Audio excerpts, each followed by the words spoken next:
I think you guys are watching the sky when you look at me. I think I'm a higher position than you. And Yes, you are. Yeah, sorry. I so forgot you're this all the watching the time. skies, literally. Yeah, we are watching the sky. Sorry, you are there. Hey, hello, Ruben. Denise. My farmer saw the same thing my dad was looking for all along. What if something took him? There's a line in the movie that it just stuck in my mind. It's like, do you know that knowing it's better than believing? Because the movie is about fighting with the unknown. And Yeah. it's hard to believe, to know something for sure. And the Mm. whole movie is about that until at least the last 20 minutes, because you're fighting with an unknown. How is this feeling of fighting with something that you don't see or you believe there is there, but nobody believe it? As an actor, how do you believe this? How do you create this mindset to be real for you? Well, yeah, well, I think about scientists. Well, they have to prove something. They have to start to believe in it. They have to start to believe that this is actually something that is real, and then they have to fight for the right to drive this theory to the end. And where they can prove it real. So you have to start with believe in something, and when you at the end of the road, either you can say no, I was wrong, or either you can say yeah, this was right. That was what I believed in, and now I can prove that it's real. I think it can apply to a lot of things. I mean, filmmaking is the same thing. Yeah, I believe in this movie. I need the money. No, I don't know. But let me show you this is gonna work. And in the end, at the end of the road, either they say no, you were wrong, or they say you were right. But we don't kill anyone by doing it wrong. We just lost a lot of money. But that thing can apply to a lot of things. You have to really struggle for something if you want to make it happen. How about you, Ines? Because this is your face in the movie. This is everything that we know about it. It's through you. So how was that experience? Yes, I thought, oh, yes. Um, for me, it was like I, I think I was in the same process of when I was making the movie as when you're watching the movie. Like I didn't realize, even though I had read the script, I didn't realize what was going on until we came to that part. And then it took me another half year until I realized it wasn't until we saw the movie for maybe the second time in the cinema that I realized how everything was connected. I remember I was watching the movie and I was like, oh, okay. So this, now it explains everything, everything I have been saying, all the lines I have been saying. And now I see how it works. And that was pretty late. But that was just because I think everything about this movie is very, like the science of it is very complicated. And it's not really my area. I'm not very mathematical or technical in that way. So I thought it was very cool to pretend like it, and cool to be like, oh, scientifically, this is yeah. All that. How was that experience working with Victor and the CGI? Because this is a film where it's a lot of visual effects. Yeah. And is that anything different that you have to? What is the funny part, or what is the interesting part of working with probably with a green background, or something that is not there that you have to act that is that it is there? So how is that experience? How was that big a difference of having a drama, talking to a person, and having emotions? Because there's a lot of emotions in this movie too.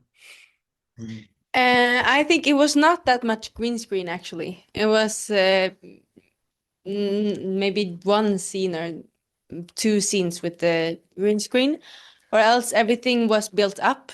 So it was very, we were in these the surroundings that you see in the movie. We were in them in real life, and we were in them a lot for a long time and a lot of days. So you got very like used to it, very comfortable around it. And then about pretending that you see something that you don't really see, I think that that was something that you got very used to after a while. Like it was just like, okay, look at that spot, and you see this.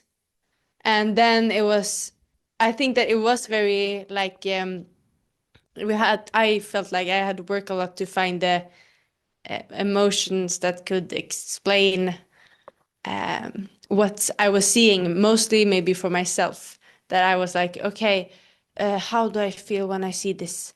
Because I was like very much in my head about it.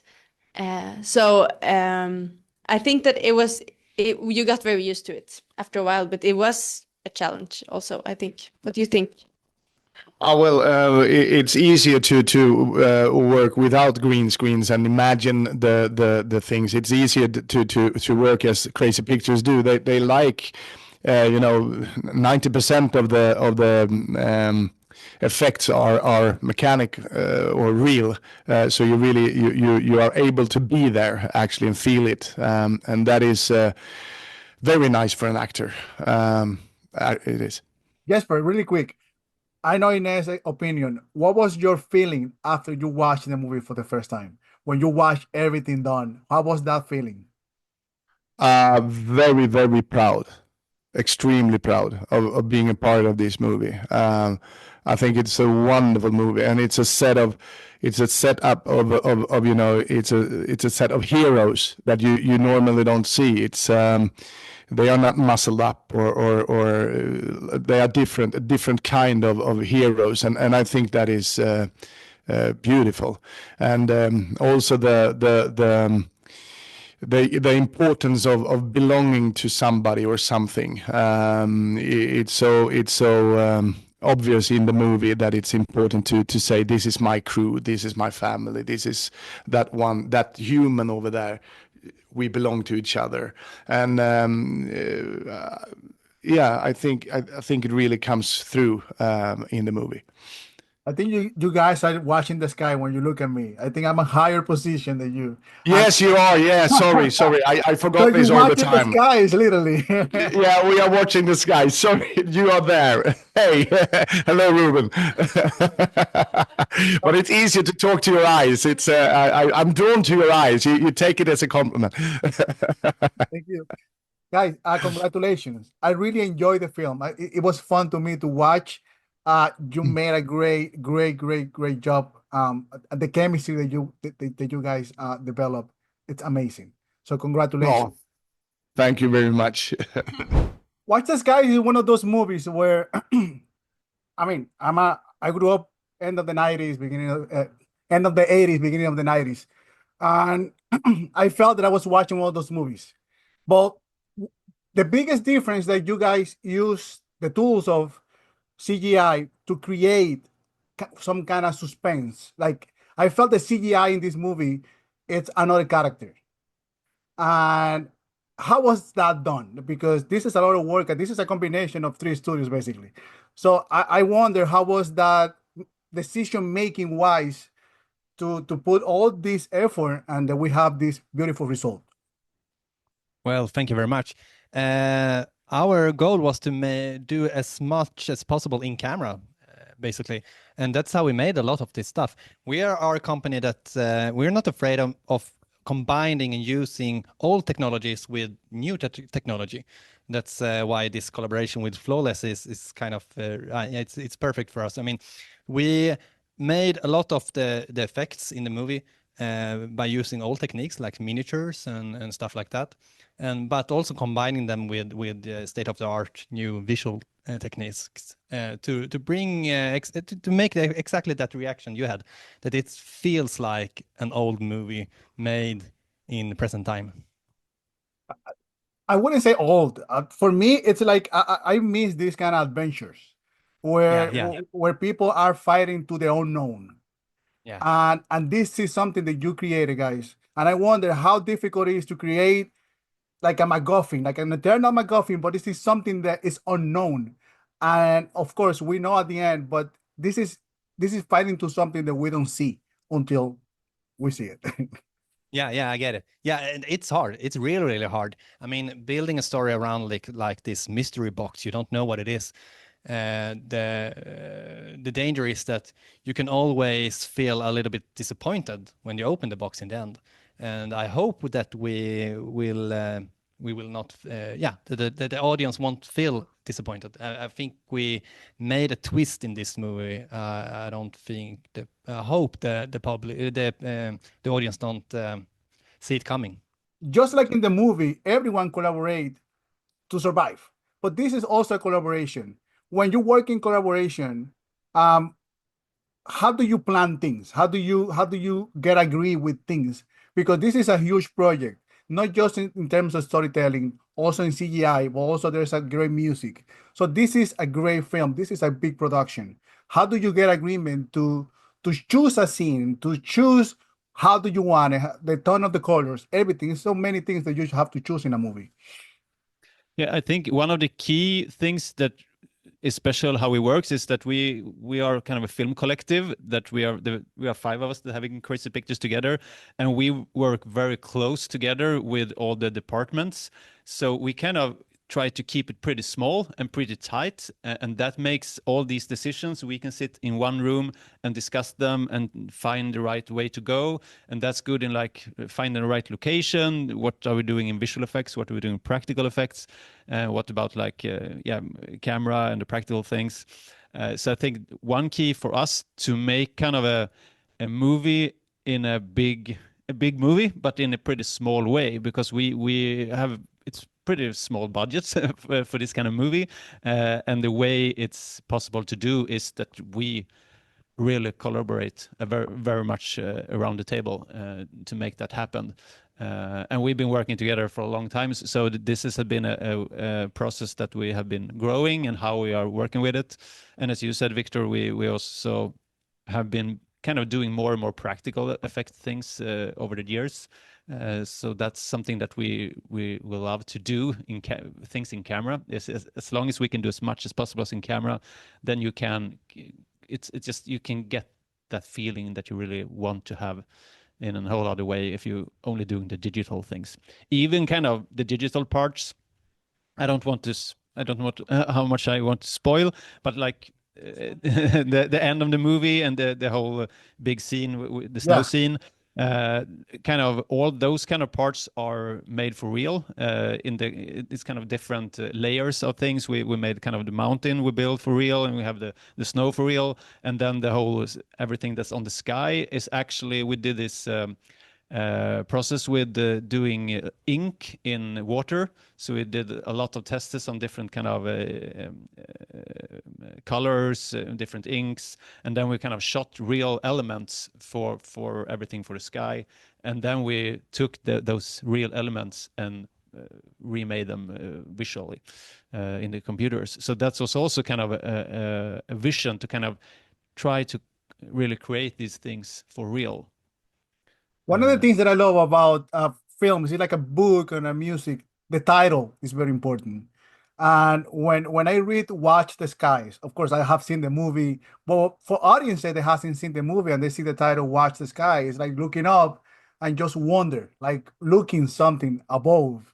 And I'm curious, what do you expect the people feel after the movie ends, when the credits come up and they stop wondering? What is your expectation that people think about it when they stop wondering what is in the sky? I think our goal was that to make people look up and wonder, and exactly as you said it. I mean, we wander around here on Earth, looking down a lot, basically, yeah. So looking up and seeing the bigger picture. I mean, Denise in the movie, she's searching for the big answer of what's out there, but I think the answer maybe lies between us also. So it's also like looking up, but also looking at the person's opposite you. Yeah. Because when you mention Denise as a character, she's looking for something. Her dad is missing. There's a whole mystery about what is the what where her dad they were kidnapped by aliens. But in that process that she's investigating, she get to know people. She get to create a community of people. And do you what is your take, honest take on do we have life out there? Do you think this is just for entertainment, or you think there's a possibility that we might be have visitors? Because we're watching movies since I'm a kid, like about aliens, E.T. before E.T. The day that the Earth stood till 1951. You know, what are the worlds? Like we're always wondering how they look and what will happen. Yeah, these stories has been as old as the human being. I mean, this movie is based on a real organization called UFO Sweden. I mean, the organization UFO Sweden is for real, and they are not interested in believing in stuff. They want to find the answer of what's out there. What is it that people see? Because as long as we have lived, people have seen things in the sky, and we don't know what it is yet. So I'm quite like them. I don't believe so much, but I'm really curious and I want to find out, just as the real UFO Sweden. How about you there, guys? Yeah, I'm a believer, and I think there must be something more else out there, of course. And we're very curious, as you say, as human beings. And I don't know what it is, but of course there's life somewhere. And someday I think we will meet. Maybe not our generation. I believe that there's more life in the universe, and how we encounter it and kind of interact with it and whatnot. We know so little about even this planet that the idea that this is the only planet with life on feels very foolish to believe that notion, from my opinion at least. Yeah. Guys, thank you so much for your time. Congratulations. I think it's a really fun movie.